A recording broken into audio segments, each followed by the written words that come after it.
Bonjour et bienvenue sur ma chaîne Michel-Ange de Lumière. On se retrouve pour les énergies du mois de décembre pour les signes d'air.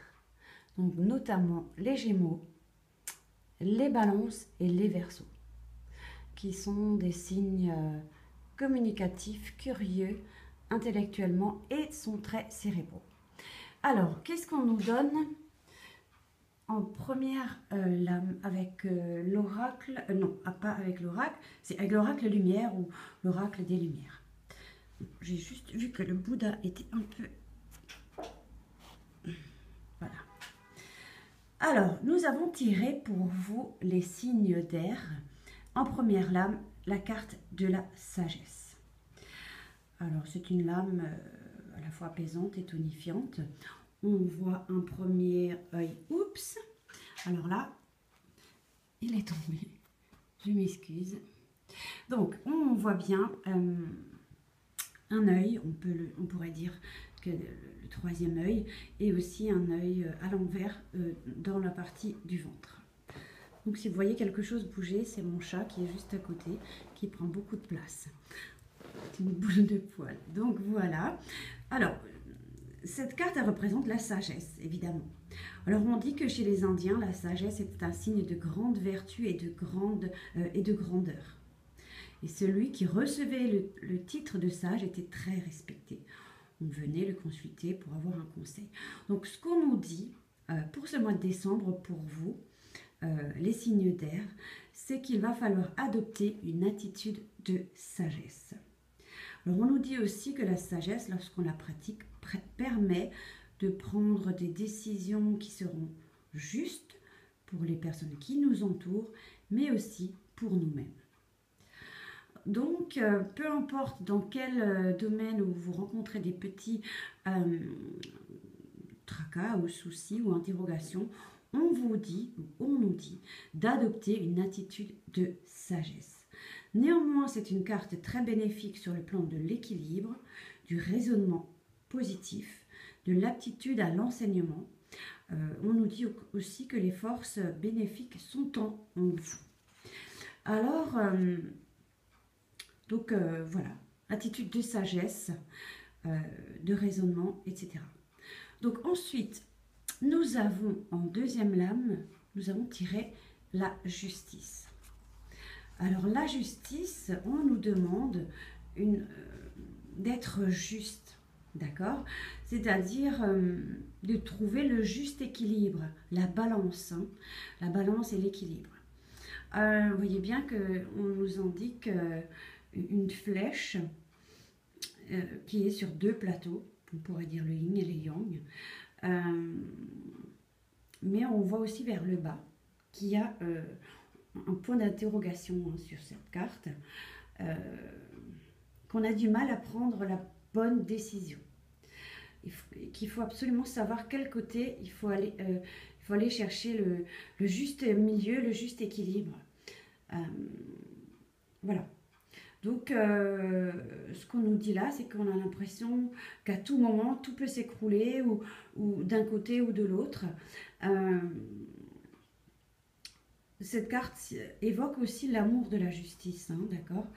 Donc, alors, cette carte, elle représente la justice.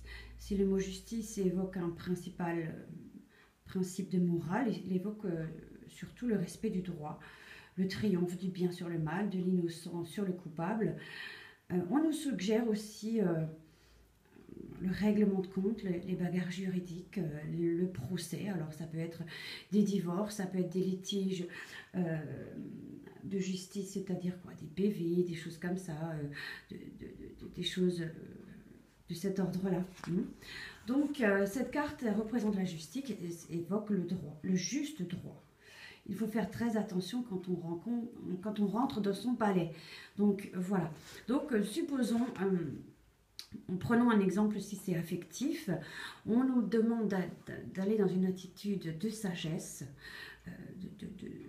et d'ensuite, supposons qu'on est en train de s'interroger sur un domaine affectif. On nous demande un instant d'être sage, d'aller dans la sagesse Et ensuite, peut arriver une décision qu'on peut prendre au niveau de notre couple. Par exemple, si on va sur le domaine affectif, donc on va essayer de voir le pour et les contre. Est-ce que je continue cette relation? Est-ce que je vais l'achever? Il faut trancher, hein, d'accord? Donc, ça peut être sur différents ordres. Ça peut être sur l'ordre du travail, l'amical. Ça peut être... Voilà, vous l'interpréterez, vous comprendrez selon... les problématiques que vous rencontrez, ce tirage vous parlera, voilà, ou peut-être pas. Hein. En tout cas, laissez-moi des commentaires, vous les signes d'air, si cette énergie du mois de décembre vous parle. Donc ensuite, je ne vais pas développer plus, parce que sinon ça va faire beaucoup trop long et c'est pas le but. Le but, c'est que vous alliez vers, que vous cherchiez en vous, si cette guidance vous parle, ou cette énergie du décembre vous parle. Et forcément, si vous rencontrez ce genre de problématiques, vous aurez sans doute des réponses. En tout cas, du moins, je le souhaite. Ensuite, on nous donne la saison du printemps. Alors, c'est une saison où la nature se part de multiples couleurs, de joyeuses, les unes plus que... non, plus joyeuses les unes que les autres. Voilà. Donc, cette carte, elle représente le printemps, hein, comme les autres cartes qui expriment à la fois la saison, une période de vie. On nous dit que durant cette période de la vie, tous les espoirs et les rêves sont permis.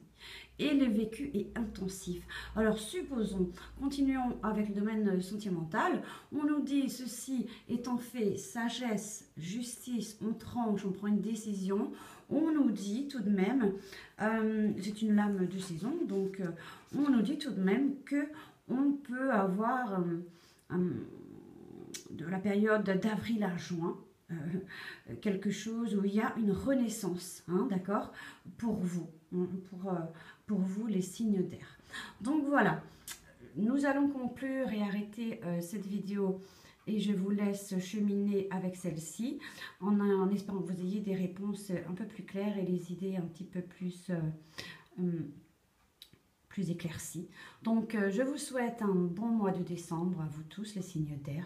Je vous souhaite par ailleurs aussi un bon réveillon de Noël en famille et je vous dis à très bientôt. Je vous embrasse.